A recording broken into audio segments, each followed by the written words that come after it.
सहयोगियों के लिए लटकन बन गई है झारखंड कांग्रेस। नमस्कार, आजाद सिपाही के विशेष में आपका स्वागत है। मैं हूं राकेश सिंह। राजनीति में कंधे बड़ा मायने रखते हैं। इन कंधों का दो तरीके से इस्तेमाल होता है, एक जो खुद सहारा देता है और दूसरा जो लटक कर सहारा लेता है। जो सहारा देता है वह कभी कभी खुद का नुकसान भी कर लेता है, लेकिन जो लटकन के रूप में रहता है यानी किसी के सहारे रहता है उसका कोई नुकसान नहीं होता, क्योंकि उसका वजूद तो दूसरों के रहमो करम पर टिका है। वह तो पहले ही लुट चुका है, उसके पास खोने के लिए कुछ बचा ही नहीं। जो भी मिलेगा उसके लिए फायदा ही है। यह जो मैं लटकन की बात कर रहा हूँ, ठीक यही हाल झारखंड में कांग्रेस का है। कांग्रेस का झारखंड में संगठन के नाम पर क्या है जरा बता दीजिए। बस लंबा लंबा हाँकना, बतौलेबाजी करना और वक्त की नजाकत को देखते हुए जी हुजूरी करना, यही कांग्रेस का हाल झारखंड में है। लेकिन यहाँ कांग्रेस को कमजोर मत समझिए, बड़े चालाक होते हैं कांग्रेसी। पालथी मारकर सही समय का इस्तेमाल करने की कला भी उनमें कूट कूट कर भरी है। यह तो हेमंत सोरेन सामने हैं जो समय समय पर कांग्रेस को उसकी हैसियत याद दिलाते रहते हैं। नहीं तो कोई और होता तो कांग्रेस धीरे धीरे ही सही अपना सारा भार उस पर डाल देती और उसके बोझ तले उसकी सहयोगी कहीं धंस जाती। क्या है झारखंड में कांग्रेस का हाल और कैसे यह जेएमएम के लिए बोझ बनती जा रही है, बता रहे हैं आजाद सिपाही के विशेष संवाददाता राकेश सिंह। झारखंड में अगर कहा जाए कि कांग्रेस अपने सहयोगियों के लिए बोझ बनती जा रही है तो इसमें कोई अतिशयोक्ति नहीं होनी चाहिए। कांग्रेस जिस तरह से जेएमएम के सहारे अपनी नैया को पार लगाती आ रही है, वह दिन दूर नहीं जब जेएमएम के लिए कांग्रेस बोझ न बन जाए। कांग्रेस को इस लोकसभा चुनाव में जहां भी थोड़ी बहुत बढ़त मिली, वह या तो प्रत्याशी का व्यक्तिगत जनाधार रहा या फिर जेएमएम के कार्यकर्ताओं और नेताओं की बदौलत। संगठन का रोल लगभग नगण्य ही रहा, क्योंकि झारखंड में कांग्रेस का संगठन पूरी तरह निष्क्रिय है। कांग्रेस में कार्यकर्ता नहीं होते, यहाँ सब नेता होते हैं। सबको नेतागिरी ही करनी है। यहाँ एक छोटा सा नेता भी डायरेक्ट पीएम पर हमला बोलता है। वह राहुल गांधी, सोनिया गांधी से नीचे बात ही नहीं करता। प्रदेश अध्यक्ष की तो छोड़ ही दीजिए, सब डायरेक्ट दिल्ली पहुंचते हैं। भले उनकी पहुंच मात्र 10 जनपद के गेट तक ही सीमित हो, ज्यादा से ज्यादा बगल में स्थित कांग्रेस कार्यालय तक ही हो, जहां उनके कुछ नेता केबिन में ही बैठे सिगरेट फूंकते नजर आ जाते हैं। और सही में जो नेता है, जो पार्टी के लिए समर्पित है, उसकी ज्यादा पूछ नहीं है। लेकिन जो चापलूसी में माहिर है, उसका दिल खोल कर स्वागत है। मैं रांची के संदर्भ में एक उदाहरण पेश करना चाहूंगा। कांग्रेस के एक नेता हैं, युवा हैं, पार्टी के लिए समर्पित हैं। दिल्ली तक के आंदोलनों में उन्होंने भाग लिया। पार्टी की मजबूती के लिए उन्होंने खूब मेहनत की। लेकिन जब लोकसभा चुनाव आया तब उनको नए और अनुभवहीन प्रत्याशी के पीछे पीछे घूमते हुए देखा गया। बड़ा दुख हुआ। वह युवा नेता प्रत्याशी से कई गुना अधिक टैलेंटेड है, लेकिन कांग्रेस में ईमानदारी से मेहनत करने वालों के लिए कोई जगह नहीं है। कांग्रेस इन दिनों एक और बीमारी से जूझ रही है। नेताओं की गणेश परिक्रमा करने वालों की चांदी है, भले ही वे दूसरे दलों से क्यों न आए हों। पुराने कार्यकर्ता ताकते रह गए और बोर्ड निगम में मलाईदार पदों पर दूसरे दलों से आए नेता कब्जा जमा बैठे। यहाँ अनुभवी और नए नेताओं के बीच में भी फर्क नहीं रह गया है। उदाहरण के लिए कांग्रेस के पूर्व प्रदेश अध्यक्षों की चर्चा जरूरी है। ये कभी पार्टी की बैकबोन थे। झारखंड में भी उनकी अलग पहचान थी। कभी दिल्ली तक उनकी कद्र हुआ करती थी। लेकिन कांग्रेस में गणेश परिक्रमा का दौर ऐसा आया कि 3 में से 2 तो पूर्व अध्यक्षों को पार्टी छोड़कर जाना पड़ा। एक आजसू में चले और दूसरे भाजपा में। किसी तरह तीसरे अध्यक्ष अपनी जगह बचा पाए।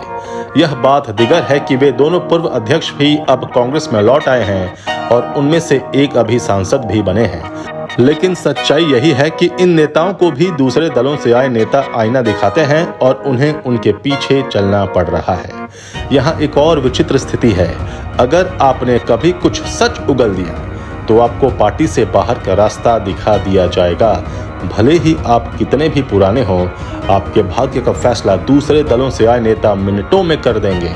अगर 2019 के विधानसभा चुनाव की बात की जाए तो झारखंड की कुल 81 सीटों में से जेएमएम को 83 सीटों पर चुनाव लड़ना था और कांग्रेस को 31 सीटों पर, यानी सीट बंटवारे के फॉर्मूले में कांग्रेस को उम्मीद से लगभग दोगुनी अधिक सीटें मिली। राजनीति के जानकारों की माने तो महागठबंधन की मलाई कांग्रेस मार गई और झामुमो बड़े भाई की भूमिका तक ही सीमित रह गया। विपक्षी महागठबंधन में सीटों की दावेदारी का फॉर्मूला सीटों की मौजूदा स्थिति और पिछले विधानसभा चुनाव में दूसरे स्थान पर आने वाली विधानसभा सीटें थीं। इन आधार पर कांग्रेस के खाते में कुल 17 सीटें ही आ रही थीं।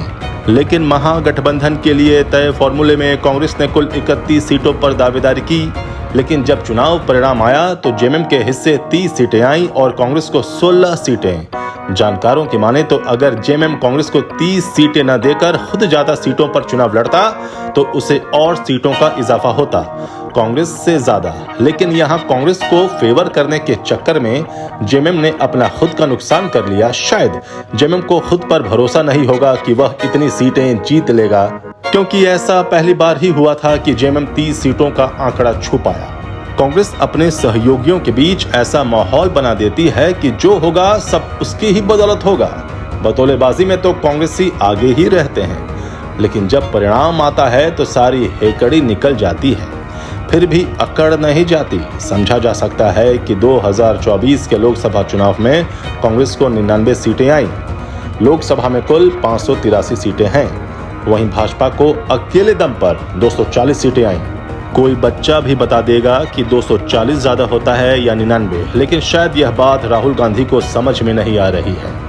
पूरा इंडी गठबंधन मिलकर भी 234 सीटें ही ला पाया, भाजपा की बराबरी भी नहीं कर पाया। फिर भी इंडी वाले कुछ अलग ही तेवर में हैं। इन दिनों कांग्रेसियों की एक समस्या है, घास को बरगद समझ बैठते हैं। झारखंड में 2024 के लोकसभा चुनाव की बात की जाए तो जहां जहां कांग्रेस का प्रत्याशी खड़ा था, कांग्रेस कार्यकर्ताओं से ज्यादा, माफ कीजिएगा नेताओं से ज्यादा, क्योंकि कांग्रेस में कार्यकर्ता नहीं होते हैं, जेएमएम के कार्यकर्ता मैदान में थे। वे कांग्रेस प्रत्याशियों के लिए इंडी गठबंधन के नाते पसीना बहा रहे थे। तंत्र जेएमएम का, लेकिन फायदा उठा ले गई कांग्रेस। वैसे इस चुनाव में भी जितने कांग्रेस के प्रत्याशियों ने चुनाव लड़ा वे कांग्रेस के भरोसे नहीं थे, बल्कि अपने निजी संसाधनों के बल पर चुनाव लड़े। टिकट बस पार्टी ने दिया। यहाँ भी समझने की जरूरत है कि इस लोकसभा चुनाव में झारखंड में सीट शेयरिंग फॉर्मूले में कांग्रेस के हिस्से 7 सीटें आईं और जेएमएम मात्र 5 सीटों पर चुनाव लड़ा। जब परिणाम आया तब कांग्रेस को 7 में मात्र 2 सीटें आईं और जेएमएम को 5 में 3 सीटें। अब बताइए यह नुकसान किसका हुआ? अगर इंडी गठबंधन के तहत सीट बंटवारे में जेएमएम ज्यादा सीटों पर चुनाव लड़ता तो हो सकता है कि इंडी गठबंधन को ज्यादा सीटें आ जाती। एक तो जेएमएम के कंधे पर लटक कर कांग्रेस थोड़ी बहुत झारखंड में खड़ी है, लेकिन उसमें भी उसे मलाई चाहिए। ऐसा कैसे मुमकिन है? यहाँ या तो जेएमएम की समझ कम है या फिर वह ज्यादा दानवीर है। खैर, यह उनका अंदर का मामला है। गठबंधन धर्म भी एक धर्म होता है। हो सकता है कि झामुमो उसी का पालन कर रहा हो, लेकिन यह तय है कि जिन क्षेत्रीय दलों ने, चाहे झारखंड हो या बिहार हो या यूपी, कांग्रेस को सहयोग किया है, उसने सिर्फ और सिर्फ कांग्रेस को ही मजबूत किया है। उसने अपने हिस्से का दाना उसे खिलाया है। लेकिन जब वक्त आएगा तब इन क्षेत्रीय दलों को समझ में आएगा कि खुद को कमजोर कर दूसरों को मजबूत नहीं किया जाता।